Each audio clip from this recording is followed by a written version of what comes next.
This week, we talk about, is there such a thing as a stupid atheist?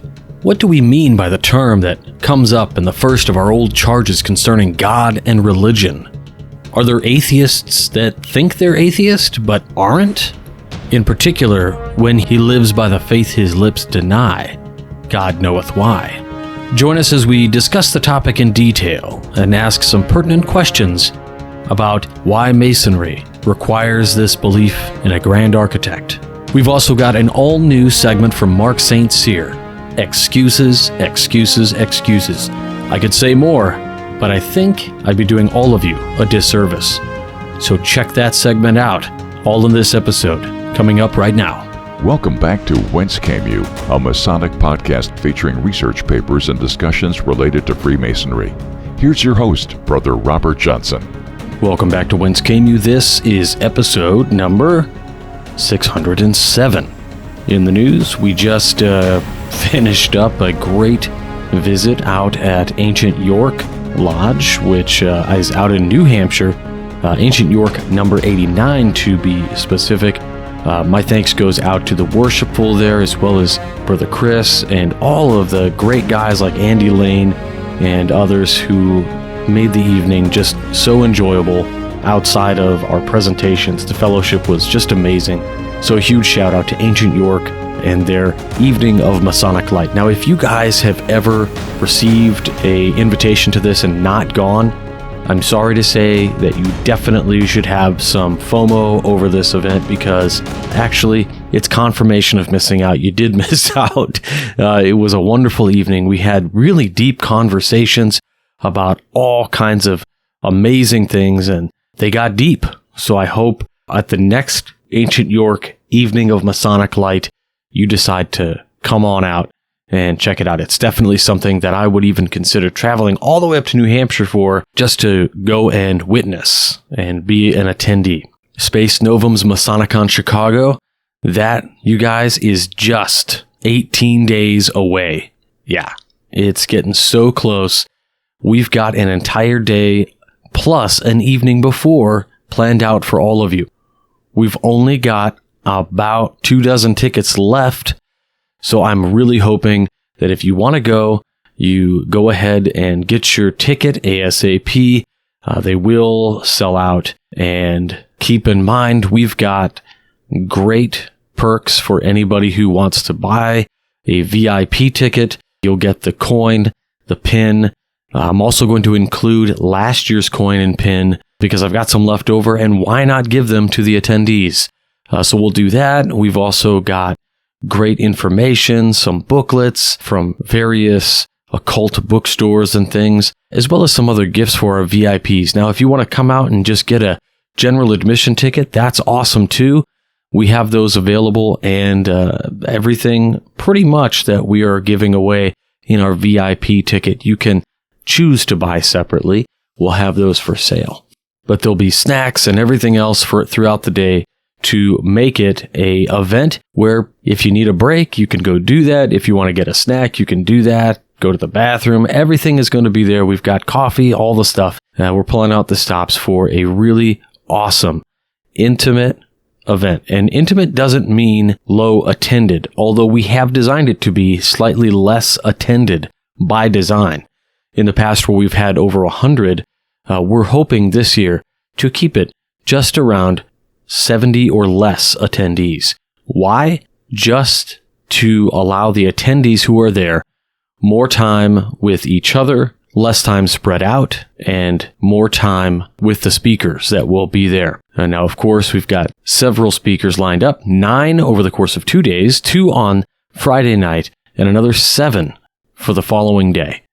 And we've got time for lunch and everything else all built in. So if you want to check out more information, head on over to MasonicConChicago.com for all the details. To get your tickets, just click on the ticket, and it will take you right there. All the ticket sales are going to be through Space Novum Lodge. I really hope you guys come out, and I know if you are a Mason in the northeastern area of the state of Illinois, you've got lots of options of things to do on that day. But if you make Masonicon Chicago your choice, you're not going to regret it. So again, MasonicConChicago.com. Now, As I always do, I have to give a huge shout out to our supporters of the show, our fellows, contributors, producers, and legacy partners who make this program possible. You guys are amazing. I've had a couple guys who are patrons who have adjusted their support and gone all the way up to the producer level. And for that, you guys, that is so amazing of you. Thank you so much.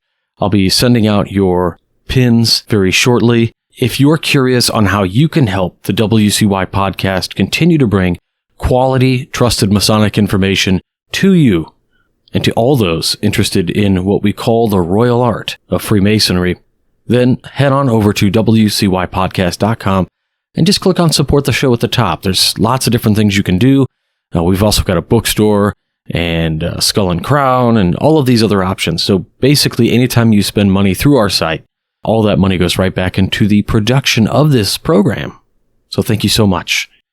Now, the first thing I want to get into this week is the next segment from Mark St. Cyr. I got a lot of great feedback the last time we ran his inaugural edition, like really great feedback. So I'm happy to bring you the next edition right now.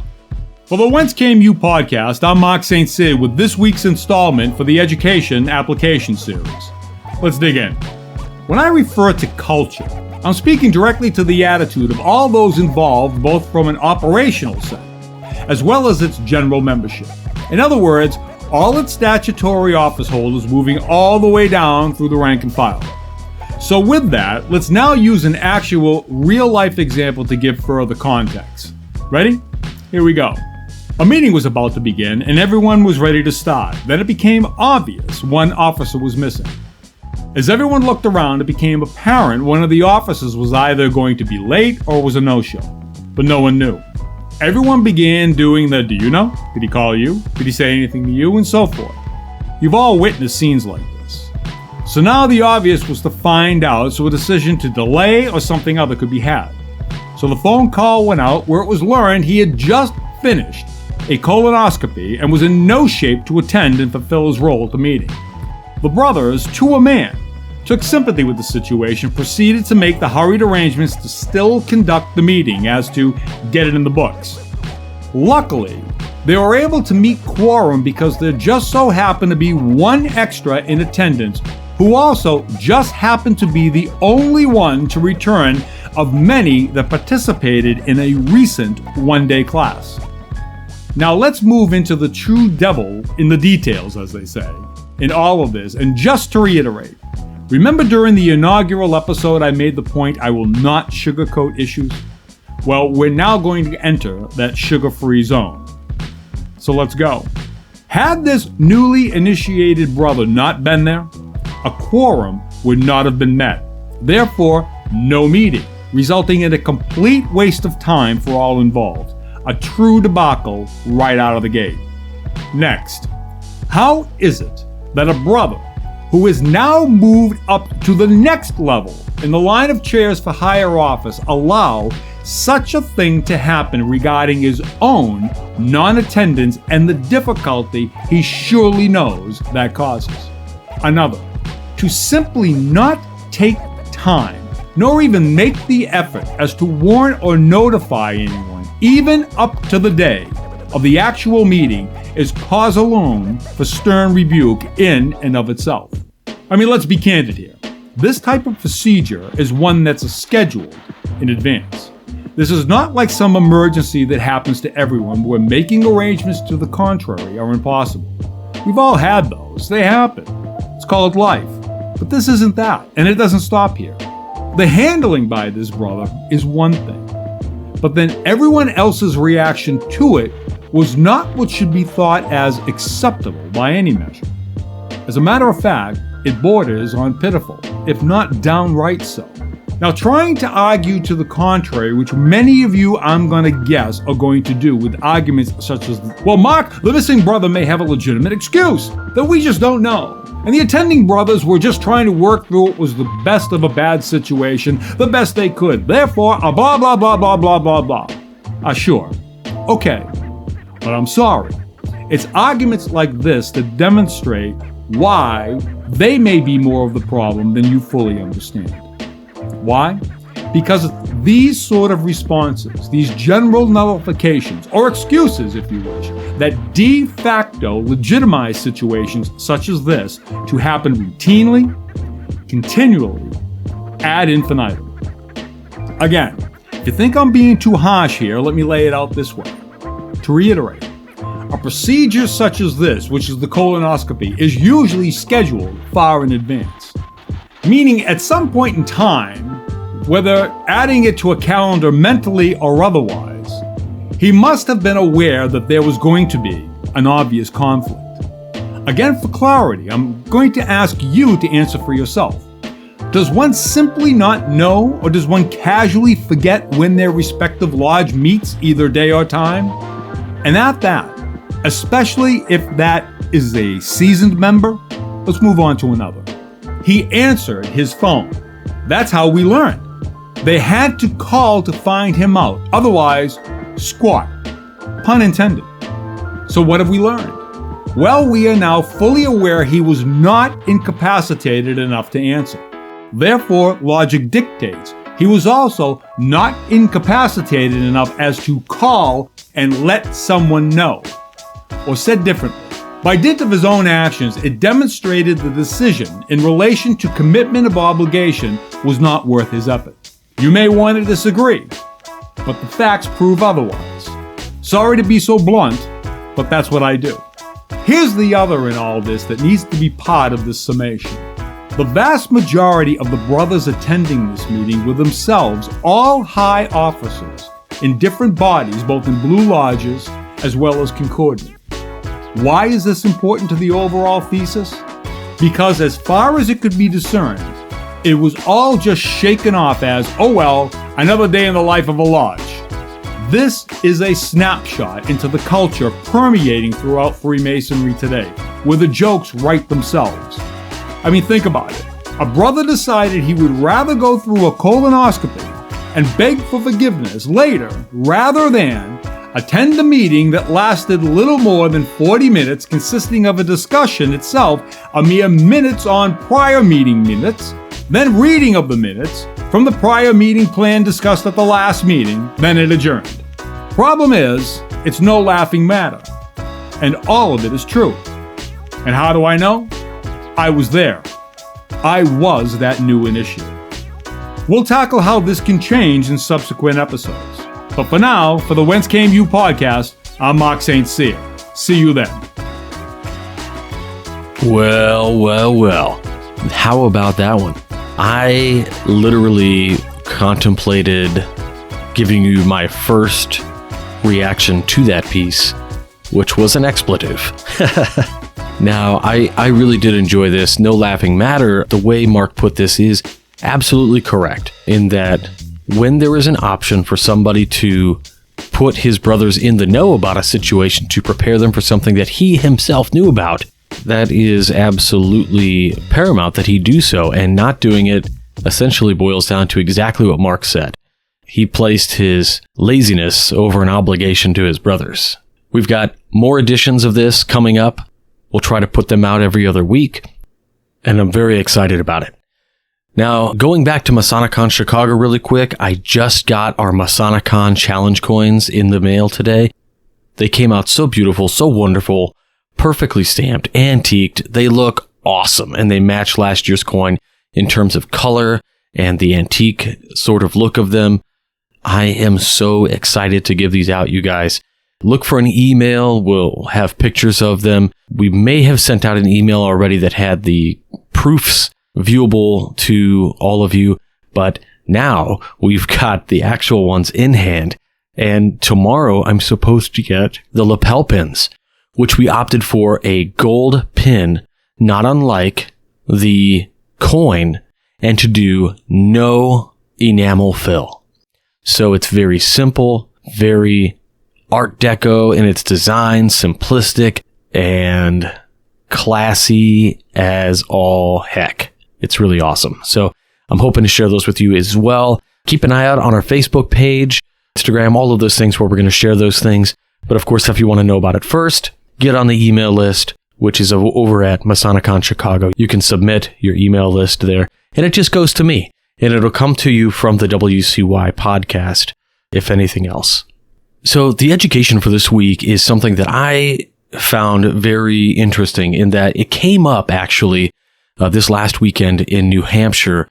Over dinner, we talked about the idea of atheism. Atheism as a belief in no intelligent design. So we have to make that a very objective term. There are a lot of atheists who call themselves atheists because they don't believe in, say, the Abrahamic God or some other God that sits on a throne and pulls the strings of humankind. And that's technically not an atheist, because what if they believe in something else, like the creative power of the universe or something else, the one, the logos, something beyond a singular sort of deity? Those aren't atheists, but a lot of atheists don't actually know that.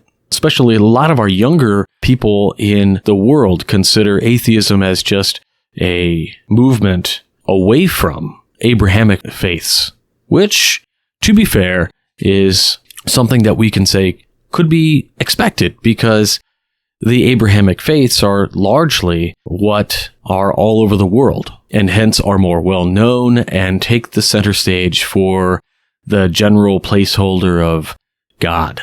Unless, of course, they're more in tune with all the world religions, but not everybody is.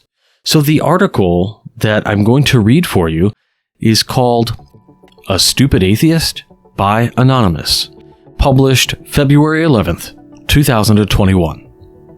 Do atheists have a place in Freemasonry? The first of the old charges concerning God and religion begins, quote, "A man is obliged by his tenure to obey the moral law, and if he rightly understands the art, will never be a stupid atheist." End quote. That all petitioners for the degrees express a belief in deity is a fundamental requirement. That all elected candidates who receive the entered apprentice degree publicly express a belief in deity is a fundamental requirement. No lodge would accept the petition of any man unwilling to profess his faith in deity. We are taught that no atheist can be made a Mason, and the reason usually assigned is that, lacking a belief in deity, no obligation can be considered binding. The real reasons for the non-acceptance of atheists into the fraternity goes much deeper. We are not entirely accurate when we say that no obligation can be binding without taking an oath. Our courts of law permit a Quaker to affirm instead of taking an oath to tell the truth, inasmuch as a Quaker's religious belief does not permit him to swear. Yet a Quaker who tells an untruth after his affirmation is subject to the penalty for perjury, as the devout believer in God who first swears to tell the truth and then fails to do so. The law holds a man truthful who affirms, as well as one who swears to tell the truth. No atheist can be made a Mason, far less from lack of binding power of the obligation taken by such a disbeliever than from Freemasonry's knowledge that an atheist can never be made a Mason in his heart. Our whole symbolism is founded on the erection of a temple to the Most High. Our teachings are of the fatherhood of God, the brotherhood of man, founded on that fatherhood, and the immortality of the soul in a life to come. A disbeliever in all of these could by no possible chance be happy or contented in our organization. It is possible to spin a long-winded theory about the word, draw fine distinctions, quote learned encyclopedias, and produce a fog of uncertainty as to the meaning of an atheist, as hopeless as it is stupid. From Freemasonry's standpoint, an atheist is a man who does not believe in deity. This immediately brings out the far more perplexing question. The question has plagued many Masonic scholar and thousands of men less wise.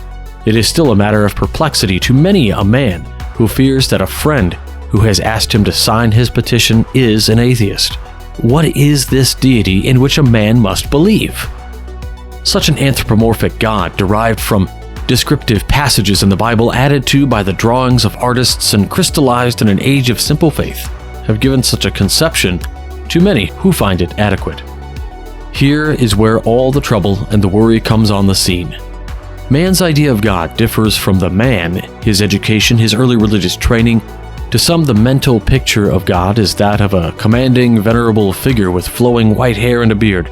The great artist Dorr so pictured God in his marvelous illustrated Bible. Such a conception fits naturally in a heaven of golden streets flowing with milk and honey, White-clothed angels make heavenly music on golden harps, while deity judges between the good and the evil. Others conceive of deity as a bright spirit who moves through the universe with the speed of light, who is without form because without body, yet who is all love, intelligence, mercy, and understanding. The man who believes in the anthropomorphic God describes his conception, then asks the brother who believes in a bright spirit, "Do you believe in my God?" If the answer is in the negative, the questioner may honestly believe him who answers to be an atheist. The deity of a scientist, a mathematician, a student of the cosmos via the telescope and the testimony of geology may be neither anthropomorphic nor bright spirit, but a universally pervading power which some call nature, others great first cause, still others cosmic urge. Such a man believes not in the anthropomorphic God, not in a God as a bright spirit. Shall he call his brethren who do so believe atheists? Have they the right so to denominate him? To the geologist, the very handwriting of God is in the rocks on the earth. To the fundamentalist, the only handwriting of God is in the Bible. Inasmuch as the geologist does not believe in the chronology of the life of Earth as set forth in the Bible, the fundamentalist may call the geologist an atheist. Per contra, the geologist, certain that God has written the story of the earth and the rocks, not in the book, may call the fundamentalist an atheist because he denies the plain testimony of science. One is a right, and each is as wrong as the other. Neither is an atheist because each believes in the God which satisfies him. You shall search Freemasonry, from Regis' poem, our oldest document, to the most recent pronouncement of the youngest Grand Lodge. You shall read every decision, every law, every edict of every Grand Master who ever occupied the exalted East, and nowhere find an edict that any brother must believe in a God of some other man. Nowhere in Freemasonry in England, its provinces, or in the United States and its dependent jurisdictions will you find any God described, catalogued, limited, in which a petitioner must express a belief before his petition may be accepted. For Masonry is very wise. She is old. Old and wisdom comes with age. She knows, as few religions and no other fraternity has ever known, of the power of the bond which lies in the conception of an unlimited God. A witty Frenchman once was asked, "Do you believe in God?" And he answered, "What do you mean by God?" Nay, do not answer, for if you answer, you define God. A God defined is a God limited, and a limited God is no God. From Freemasonry's gentle standpoint, a God defined and limited is not the great architect of the universe.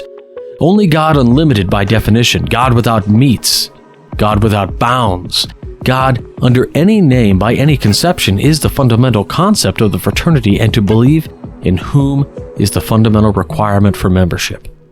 In her fellow-craft degree, Freemasonry teaches of the importance of logic. It is perfectly logical to say that the finite cannot comprehend the infinite, a truism as exact as to say that light and darkness cannot exist in the same place at the same time, or that sound and silence cannot be experienced at the same moment. A mind that can comprehend infinity is not finite. That which can be comprehended by a finite mind is not infinite. Therefore, it is logical to say that no man can comprehend God, since the only mind he has is finite. But if a man cannot comprehend the God in whom he must express a belief in order to be a Freemason, it is obviously the very height of folly to judge his belief by any finite comprehension of deity, which is the best of reasons why Freemasonry makes no attempt at definition. She does not say, quote, "Thus and such and this and that is my conception of God. Do you believe in him?" She says nothing, allowing each petitioner to think of it as finitely or as infinitely as they will. The agnostic frankly says, "I do not know in what God I believe, or how they may be formed or exist. I only know that I believe in something." Freemasonry does not ask him to describe his something. If it is to him that which may be named God, no matter how utterly different from the God of the man who hands him the petition, Freemasonry asks nothing more. He must believe. How he names his God, how he defines or limits him, what powers he gives him, Freemasonry cares not. It is probable that the majority of those who profess atheism are mistaken in the reading of their own thoughts. An atheist may be an honest man, good husband, a father, a law-abiding, charitable, upstanding citizen. If so, his whole life contradicts what his lips say. In the words of the poet, he lives by the faith his lips deny. God knoweth why. Many a man has reasoned about faith, heaven, infinity, and God until his brain reeled at the impossibility of comprehending the infinite with the finite, and ended by saying in despair, I cannot believe in God. Then he has taken his wife or his child in his arms and there found happiness completely oblivious to the most profound, as the most simple fact of all faiths and all religions. Where love is, there is also God. But Freemasonry does not go behind the spoken or written word with a full understanding that many a man who defiantly denies the existence of God is actually not an atheist in his heart. Our order nevertheless insists upon a plain declaration of belief. There is no compromise in Freemasonry. In Freemasonry, her requirements are neither many nor difficult, but they are strict. Having accepted the declaration, however, Freemasonry asks no qualifying phrases, nor should any of us question a declaration. It is not for us to let our hearts be troubled, because a petitioner's conception of deity is not ours. It is not for us to worry, because he thinks of his God in a way which would not satisfy us. Freemasonry asks only for a belief in a deity unqualified, unlimited, undefined. Her sons cannot fraternally do less. When the Great Schism in Freemasonry ended in 1813, and the two rival Grand Lodges, the moderns, who were the older, and the ancients, who were the younger, came together on St. John's Day to form the United Grand Lodge, they laid down a firm foundation on this point for all time to come. It was later declared to all by this, the primary Mother Grand Lodge of the Masonic world, quote, let any man's religion or mode of worship be what it may, he is not excluded from the order provided he believes in the glorious architect of heaven and earth and practices the sacred duties of morality. What a Mason thinks about the glorious architect, and by what name he calls him, how he defines or conceives of him, so far as Freemasonry is concerned, may be a secret between deity and brother, kept forever in his heart. So there you have this very interesting paper, and it's interesting because I think probably on a number of occasions I've witnessed in my own lodges and discussions around the world, social media, blogs, otherwise, actions that show a violation of this very thing.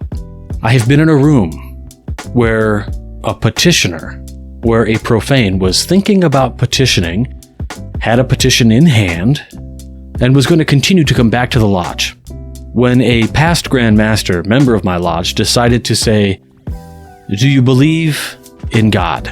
And he said yes. And then he continued to question the profane gentleman about his God.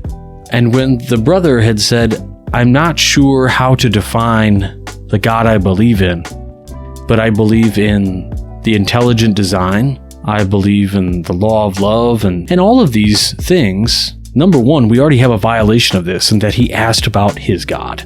But then it was taken further when the past Grand Master said, well, do you attend church? And he said, no. He said, I don't think Freemasonry's for you. And that was another gross violation. And we see this time and time again.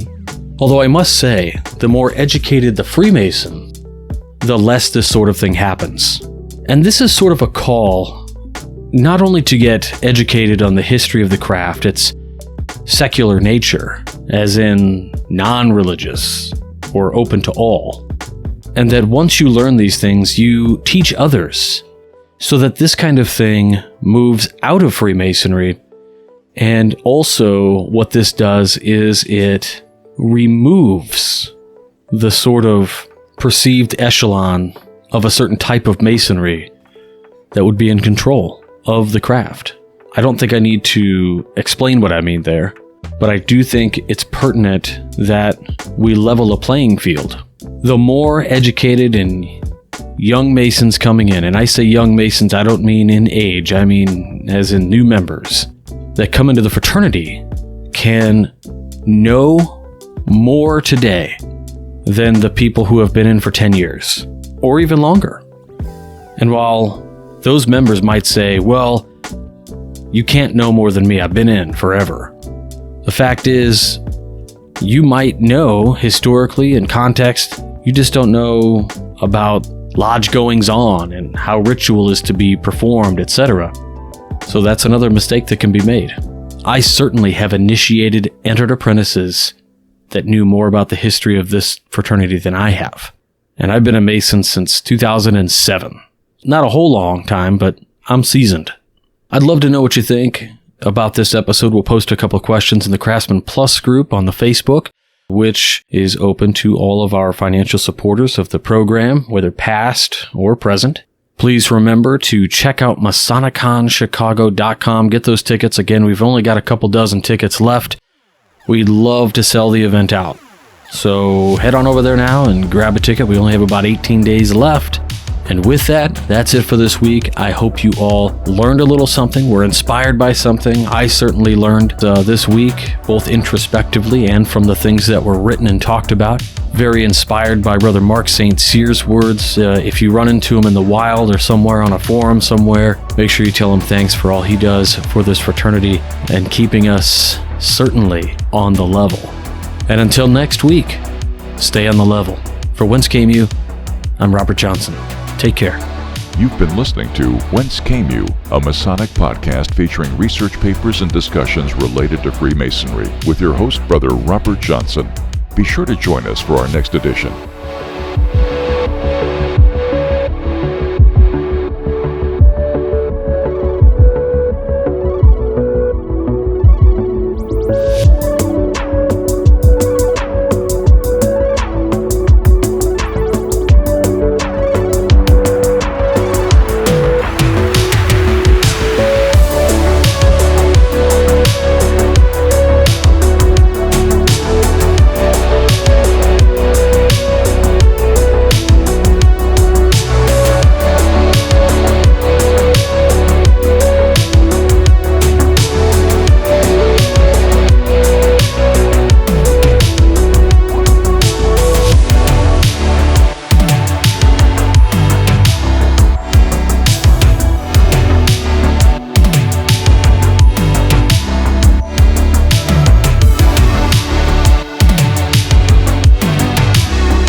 WCY Media. That's it. Casual.